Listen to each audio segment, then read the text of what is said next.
Assalamualaikum warahmatullahi wabarakatuh. Halo anak-anak, mari kita belajar tentang usaha mempertahankan Negara Kesatuan Republik Indonesia.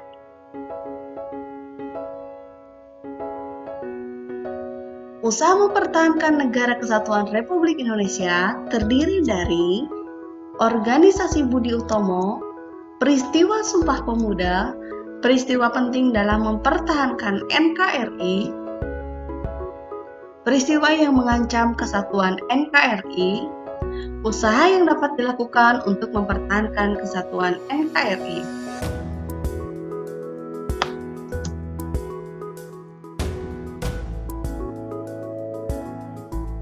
Organisasi Budi Utomo.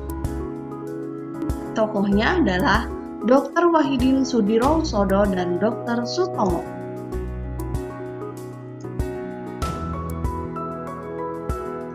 Pemikiran tentang pentingnya persatuan dan kesatuan bangsa untuk mewujudkan negara yang berdaulat tidak lepas dari pengaruh berdirinya organisasi Budi Utomo.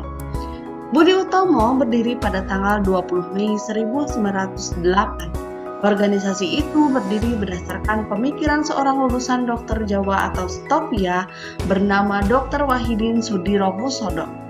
Dr. Wahidin Sudirohusodo ingin mengubah cara berjuang rakyat Indonesia dari perjuangan fisik kepada cara perjuangan melalui pendidikan. Ide ini menarik perhatian seorang mahasiswa Stopia bernama Sutomo yang pada akhirnya mendirikan organisasi modern pertama di Indonesia bernama Budi Utomo. Perjuangan Dr. Wahidin Sudirohusodo dan Dr. Sutomo adalah berusaha membangkitkan kesadaran masyarakat Indonesia kala itu terhadap pentingnya persatuan dan kesatuan bangsa tanpa perlu mempersalahkan perbedaan agama dan suku. Keberadaan Budi Utomo telah menumbuhkan semangat dan menandai terjadinya kebangkitan bangsa secara nasional. Sementara kebangkitan pemuda Indonesia ditandai dengan peristiwa Sumpah Pemuda pada tanggal 28 Oktober 1928. Peristiwa Sumpah Pemuda. Sumpah Pemuda merupakan salah satu peristiwa penting dalam sejarah nasional Indonesia. Peristiwa ini menyadarkan masyarakat Indonesia yang kala itu berada di bawah pemimpinan penjajahan Belanda terhadap pentingnya persatuan dan kesatuan untuk melawan penjajah. Kesadaran akan pentingnya persatuan dan kesatuan bangsa mendorong para pemuda dari berbagai suku bangsa yang ada di Indonesia untuk mengambil tindakan patriotis. Situasi penjajahan Belanda yang diwarnai dengan larangan melakukan kegiatan organisasi mendorong para pemuda berdatangan dari berbagai penjuru Indonesia untuk berkumpul di Jakarta. Kongres Pemuda yang diadakan pada tanggal 27 dan 28 Oktober 1928 melahirkan peristiwa Sumpah Pemuda. Peristiwa ini menginspirasi seluruh lapisan masyarakat Indonesia terhadap pentingnya persatuan dan kesatuan. Pada saat itu, para pemuda yang berbeda suku, adat, dan bahasa bertekad untuk bersatu dengan membacakan sebuah sumpah. Sumpah ini merupakan janji pemuda mewakili masyarakat Indonesia untuk bersatu membentuk sebuah negara yang merdeka yang bebas dari penjajahan. Nah, adapun isi dari Sumpah Pemuda adalah kami, putra dan putri Indonesia, mengaku bertumpah darah yang satu tanah air Indonesia. Kami, putra dan putri Indonesia, mengaku berbangsa yang satu bangsa Indonesia. Kami, putra dan putri Indonesia, menjunjung bahasa persatuan bahasa Indonesia. Adapun tokoh-tokoh dalam peristiwa Sumpah Pemuda adalah sebagai berikut. Ketua Sugondo Joyo Puspito berasal dari PPPI, Wakil Ketua RM Joko Marsaid berasal dari Jong Java, Sekretaris Muhammad Yamin berasal dari Jong Sumatera Nenbon, Bendahara Amir Syarifuddin berasal dari Jong Bataksbon, Pembantu 1 Johan Muhammad Cai berasal dari Jong Islam Nintenbon, Pembantu 2 Erkata Sungkana berasal dari Pemuda Indonesia, Pembantu 3 RCI Sendok berasal dari Jong Celebes, Pembantu 4 Johannes Laimena berasal dari Jong Ambon, Pembantu 5 Muhammad Rohjani Subud berasal dari Pemuda Kaum Betawi. Peristiwa penting dalam mempertahankan NKRI. Pada Kenyataannya, semangat persatuan dan kesatuan selalu mendapatkan tantangan. Tantangan ini berupa perlawanan dari bangsa asing maupun tantangan dari warga negara Indonesia yang tidak menginginkan persatuan bangsa.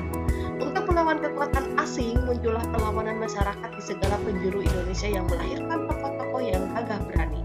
Jenderal Sudirman dan Bung Tomo merupakan dua dari sekian banyak tokoh nasional yang terkenal berani melawan kekuatan asing yang mengancam persatuan negara Indonesia. Kedua tokoh tersebut berjuang sekuat tenaga untuk mempertahankan kemerdekaan Indonesia yang telah diproklamasikan pada tanggal 17 Agustus 1945. Berikut merupakan peristiwa penting dalam mempertahankan kesatuan NKRI.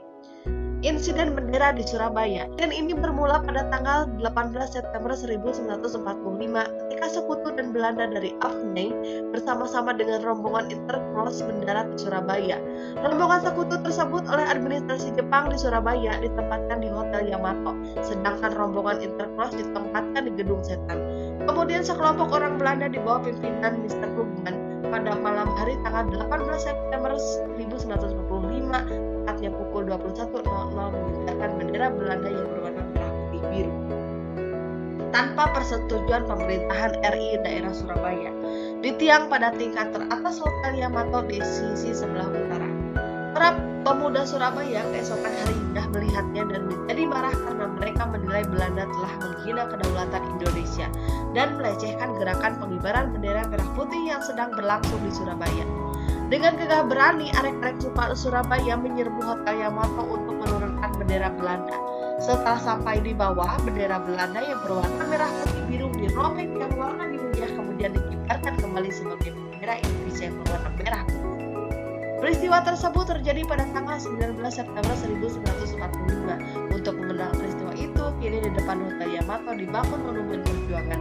Dalam peristiwa tersebut, Mr. Krugman tewas dicepit oleh Sidik, kemudian Sudirman dan Haryono berhasil masuk lobi hotel yang kemudian naik ke atas hotel untuk menurunkan bendera Belanda. Berikut merupakan gambar peristiwa pengibaran bendera Indonesia setelah bendera Belanda berhasil disobek warna biru di Hotel Yamato.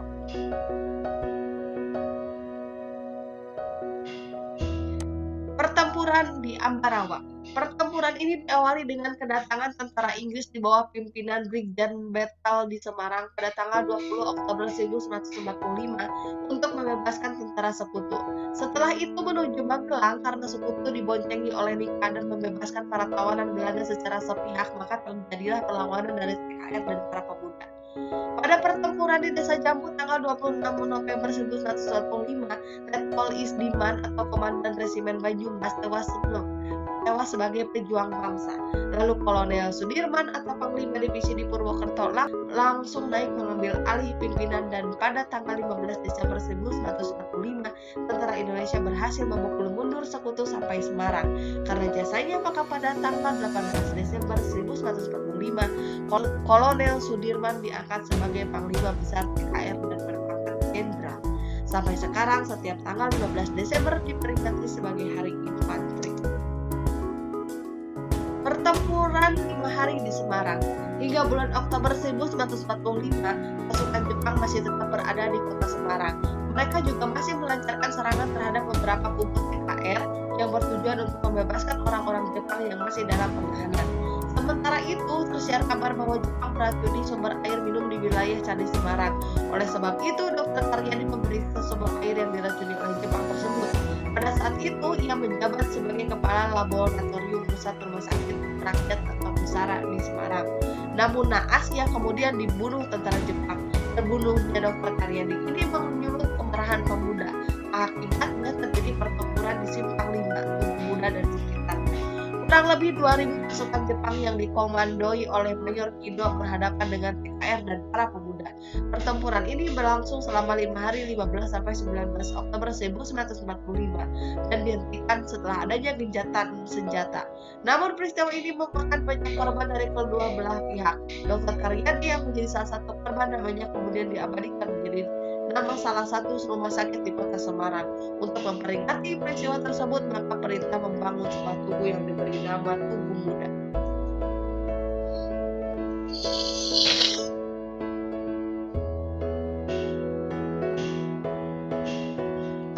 Pertempuran di Surabaya. Pada tanggal 27 Oktober 1945, pasukan Inggris membuat kegaduhan di Surabaya.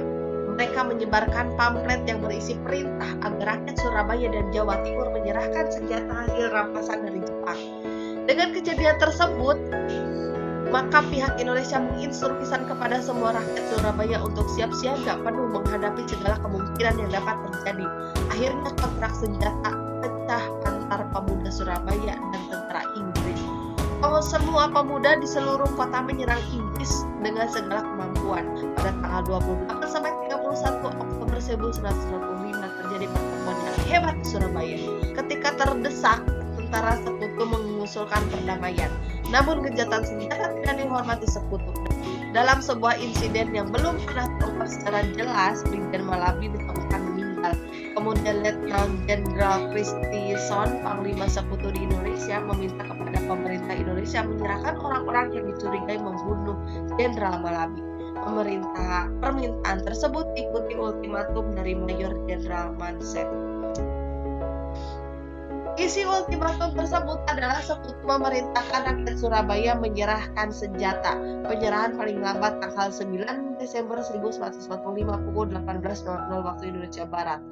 Apabila ultimatum tersebut tidak dilaksanakan, kota Surabaya akan diserang dari darat, laut, dan udara. Tentara sekutu menghubungi Presiden Soekarno untuk menyelamatkan pasukan Inggris agar tidak mengalami kekalahan total. Kemudian Presiden Soekarno serta Jenderal Malabi melakukan perundingan. Pertemuan itu menghasilkan dua kesepakatan, yaitu keberadaan RI diakui oleh Inggris dan penghentian kontak senjata.